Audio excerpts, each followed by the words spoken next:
지난 24일 국제개발협력 시민사회포럼 코피드는 정무위 민병두 의원실과 외통위 최재천 의원실, 그리고 기재위 박원석 의원실과 함께 제2차 ODA 기본계획에 관한 토론회를 국회 의원회관에서 개최했습니다.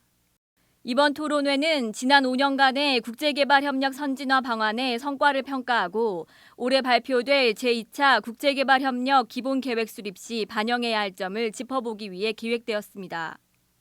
시민사회 측 참여자들은 제1차 ODA 기본계획의 내용적 절차적 문제를 지적했고 시민사회와 적절한 의견 교환을 통해 국민들이 지지하는 2차 기본계획을 수립해야 한다고 강조했습니다. ODA 워치 이태주 대표는 ODA 규모 확대와 원조 시스템 효율화, 혁신적 개발협력 컨텐츠 발굴 등 ODA 성과 제고를 10대 제안으로 제시하기도 했습니다. 이승욱 기재부 국제개발정책팀장은 유상원조 수요가 증가하고 있다면서 EDCF 예산 확충 및 한국 기업의 해외 진출 필요성을 강조했습니다.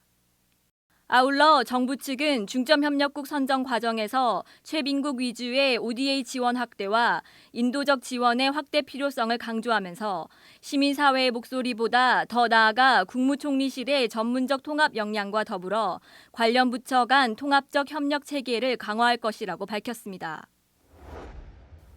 지난 25일 더미래연구소는 이권 중심의 한국 ODA 이대로 괜찮은가라는 주제로 에너지기후정책연구소와 참여연대, 투명사회를 위한 정보공개센터, ODA 워치와 함께 자원외교와 ODA 국회 토론회를 개최했습니다.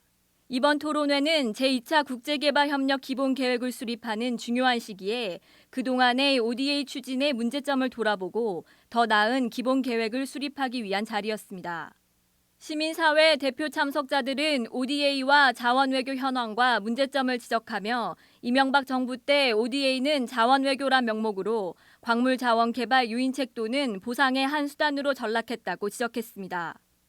또한 현재 우리나라 중점협력국 선정의 문제점을 지적하며 중점협력국과 비중점협력국의 불합리하고 비외교적 구분을 지향하고 협력국 선정과 운영 과정의 정보 공개를 통해 투명성을 확보할 것을 주장했습니다.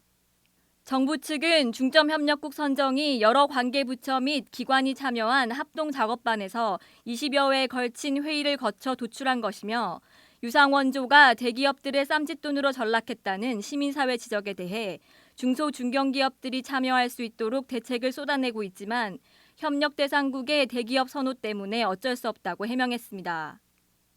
토론회에 참석한 발제자와 토론자들은 우리나라 ODA가 개발도상국의 빈곤 감소, 지속가능한 발전 및 인도주의를 실현하고 협력 대상국과의 경제협력 관계를 증진하며 국제사회의 평화와 번영을 추구한다는 본래 목적을 달성할 수 있도록 노력해야 한다는 데 동의했습니다.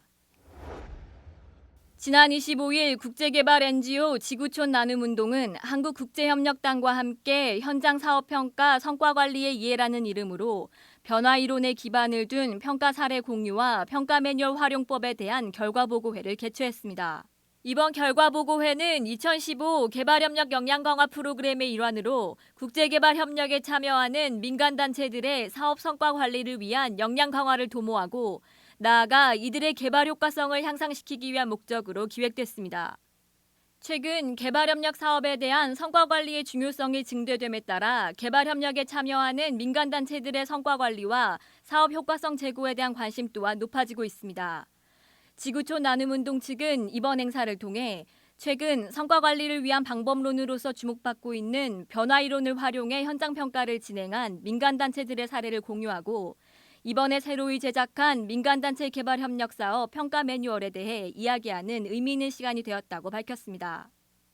한편 지구촌 나눔운동은 한국국제협력단의 지원을 받아 지난 1월부터 사업 성과관리 역량 강화 프로그램을 진행해 왔으며 이달 중 2013년과 2014년도에 해당 프로그램에 참여한 단체들의 평가 보고서를 모은 평가 사례집을 발간할 예정입니다.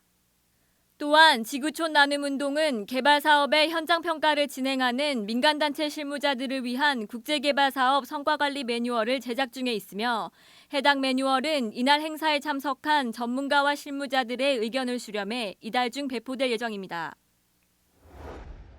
두 달 전 4월 25일 규모 7.8의 강진과 이후의 여진으로 8,800여 명이 사망한 네팔의 재건을 돕기 위한 국제회의가 지난 25일 네팔 수도 카트만두에서 열렸습니다. 네팔 정부가 전체 지진 재건 비용으로 67억 달러가 필요하다고 밝힌 가운데 이번 회의에 참석한 세계 60여 개 국가와 국제기구 대표들은 절반에 가까운 30억 달러 지원을 약속했습니다. 우리 정부도 지난달 20일 네팔에 1,000만 달러 상당의 무상 원조를 하겠다고 밝힌 바 있으며 특히 네팔과 국경을 접해 영향력 확대를 노리는 인도와 중국은 경쟁적으로 거액의 지원을 약속했습니다. 아울러 아시아개발은행도 6억 달러 지원을 약속했고 앞서 세계은행은 네팔에 5억 달러 규모의 차관을 제공키로 했습니다. 한편 이번 회의에 참가한 국가들은 네팔 재건 지원금이 투명하게 사용돼야 한다고 강조했습니다. 이러한 국제사회의 우려에 대해 수실 코이랄라 네팔 총리는 부패는 절대 용서하지 않겠다면서 지원금이 예정된 수혜자들에게 전달될 수 있도록 모든 수단을 다 동원하겠다고 밝혔습니다.